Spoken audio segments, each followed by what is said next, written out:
Well, it's finally happening. AMD are releasing FSR 4.1 for RDNA3 and RDNA2 users. So really good news. Our mate Jack officially announced FSR 4.1 for older GPUs.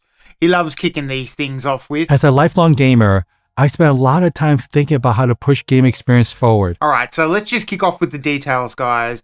The 7000 series of AMD RDNA3 GPUs are getting FSR in July 2026, followed by the 6000 series of RDNA2 GPUs getting support in early 2027. Alright, so what took so long?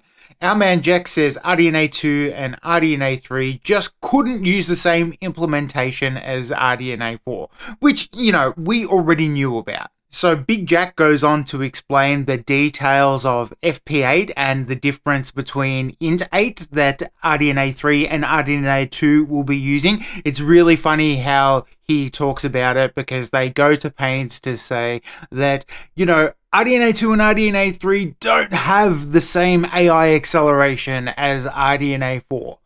True, mate, we know, but it does have Int8, which you guys accidentally leaked yourself. So here we are. AMD had to carefully tune and optimize the model to make it viable for image quality and stability, because they wanted it to be pretty consistent right out of the box. To do this, they're saying they tested hundreds and hundreds of different PC configurations. It looks like they really needed the time to develop some architecture-specific optimizations for all the different devices that use RDNA2 and RDNA3.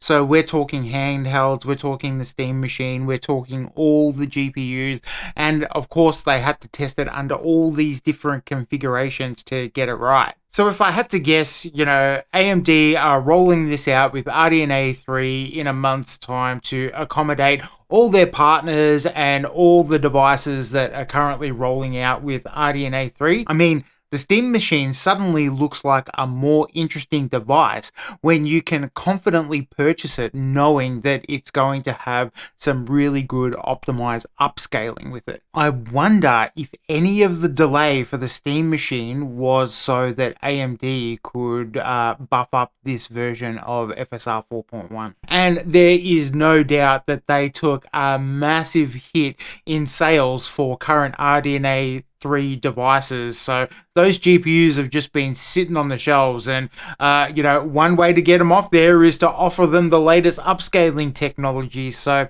there you go. AMD are probably wanting to claw back some of the consumer confidence that they've lost because of all the backlash, because it was pretty disappointing that it took them this long to even announce anything. They could have said something's coming, guys, like get out there. All the tech tubers were out there asking the questions and they just went radio silent. Pretty poor from AMD if you ask me. And this is why I keep saying, guys, you shouldn't have blind loyalty for these billion-dollar companies, because it's not really about you. They're doing it when it suits them. Hey, just want to jump in here and say, if you're enjoying any of the content on computer games hardware, please chuck us a like, share, and subscribe. Watching the videos really helps me out, guys. So big thank you to everyone who's been watching. Big hello to all our new subscribers, and you OGs, you guys know I love you. AMD might have to spend more time better optimizing RDNA2, because realistically, it doesn't have the hardware AI accelerators that RDNA3 and RDNA4 have. Let's give them the benefit of the doubt, right? If AMD are spending extra time to optimize FSR 4.1 for RDNA2, what they're likely doing is spending their time making it work a lot better with RDNA2's implementation of frame generation. Because I don't know if you guys know, but there are lots of frame pacing, ghosting issues with the older versions of frame generation on the 6000 series of cards, right? So with the lack of those AI accelerators on the 6000 series, AMD are going to have to figure out how to manage things like latency, frame pacing, and how to make it look good, because it'll either be a situation where when things are still, things will look amazing, but when you start moving around, you're going to have like the jaggies, the ghosting, and it's not going to matter how good FSR 4.1 looks in motion anyway. So they're probably trying to avoid that. They want a really good experience.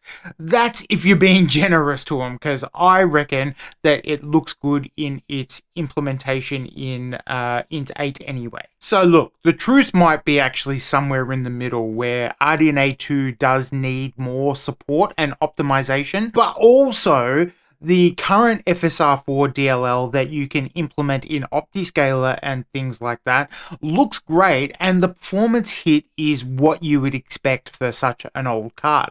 So I'm not too sure why AMD don't just give us that already, and I would be happy. One thing to keep in mind is FSR 4.1 on these older cards will have a little bit of a performance hit, but the visuals will likely look a lot better. So you will have to, weigh up how much you're willing to give in performance to make it look mwah.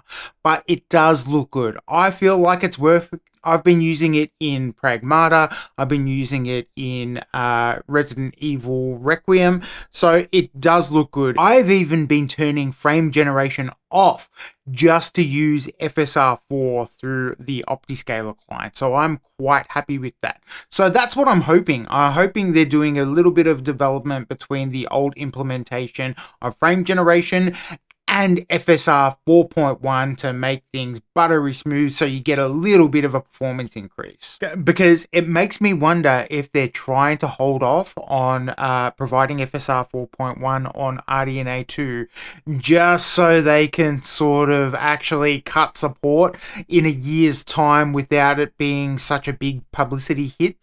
I don't know. But having said that, we can all use our Int 8 hacks while we wait for AMD to produce something, and hopefully they surprise us all and they do develop something natively that just works out of the box, and it makes all these OptiScalers and things like this just go away because it's a better performing version of FSR 4.1.